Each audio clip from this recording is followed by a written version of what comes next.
بسم اللہ الرحمن الرحیم۔ ناظرین، آج ہم آپ کے ساتھ ایک ایسا بہترین نسخہ شیئر کرنے والے ہیں جس کے ایک ہی دن کے استعمال سے اگر آپ کو معدہ کی تیزابیت کا مسئلہ ہے، سینے میں جلن ہوتی ہے، معدہ اور جگر کی گرمی کا سامنا ہے، یا آپ کے ہاتھ پاؤں جلتے ہیں، چھوٹا پیشاب پیلا اور جل کر آتا ہے، پیٹ جلتا ہے، اور اگر گرمی کی زیادتی سے بلڈ پریشر ہائی رہتا ہے، تو اس نسخے کا استعمال کرنے سے ایک ہی دن میں آپ کو واضح فرق محسوس ہوگا، اور 10-15 دن کے استعمال سے انشاءاللہ یہ تمام شکایات پوری طرح سے دور ہو جائیں گی۔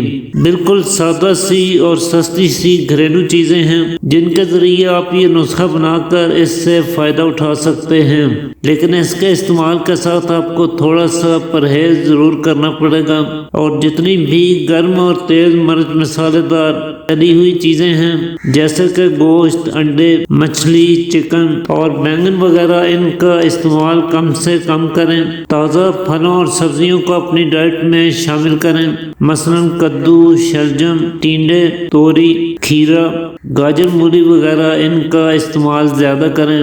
ٹھنڈا دودھ استعمال کریں، مکھن کا استعمال کر سکتے ہیں۔ اسی طرح جو کا دلیا یا ساگودانہ کی کھیر ناشتے میں استعمال کیا کریں۔ پھلوں میں سے امرود، آلو بخارا، خربوزہ، تربوز، کیلا زیادہ استعمال کریں تو بہت ہی کم وقت میں آپ کو زیادہ بہتر نتائج دیکھنے کو ملیں گے۔ چنانچہ اس زبردست سے نسخے کو بنانے کے لیے ایک تو آپ نے سونف کا استعمال کرنا ہے جو تمام جلندار امراض میں آپ کو فوری فائدہ دیتی ہے، معدہ اور جگر کی گرمی کا بہترین علاج ہے، گیس، تیزابیت اور ہاضمہ کی خرابیوں سے نجات دلانے میں کمال کے فوائد رکھتی ہے۔ تو 20 گرام آپ نے سونف لے لینی ہے، لیکن یہ اچھی عمدہ قسم کی تازہ اور خوشبودار قدرے سبزی مائل ہونی چاہیے۔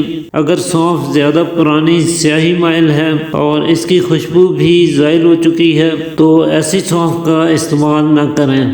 دوسرے نمبر پہ آپ نے خشک دھنیا لینا ہے، یہ بھی گرمی کا بہترین علاج ہے، جلن وغیرہ کو دور کرنے میں کافی حد تک مددگار ثابت ہوتا ہے۔ تو 20 گرام ہی خشک دھنیا لے لیجئے۔ تیسرا آپ نے سبز الائچی یعنی چھوٹی الائچی اس نسخے میں استعمال کرنی ہے، یہ بھی معدہ اور سینے کی جلن کو دور کرتی ہے اور جگر کی گرمی سے نجات دلاتی ہے۔ پیشاب اگر پیلا اور جل کر آتا ہو تو اس کے استعمال سے یہ شکایت بہت جلد دور ہو جاتی ہے۔ تو 20 گرام ہی سبز الائچی لے لیجئے۔ چوتھے نمبر پہ آپ نے 20 گرام ہی کوزہ مصری لینی ہے، اور پھر ان چاروں چیزوں کو الگ الگ پیس کر چھان لیجئے اور ملا کر اچھی طرح سے مکس کر کے رکھ لیجئے۔ تو اس طرح سے آپ کا یہ افادیت سے بھرپور نسخہ تیار ہو جائے گا۔ تمام گرم امراض میں اور جتنے بھی جلندار امراض ہیں، بدن کے کسی بھی حصے میں آپ کو جلن کا احساس ہوتا ہے تو ایسی صورت میں آپ اس کا استعمال کر کے خاطر خواہ فوائد حاصل کر سکتے ہیں۔ اس میں سے آدھا چمچ دن میں 3 بار کھانے کے بعد استعمال کریں، اور ہمیں اپنی دعاؤں میں ضرور یاد رکھیے گا۔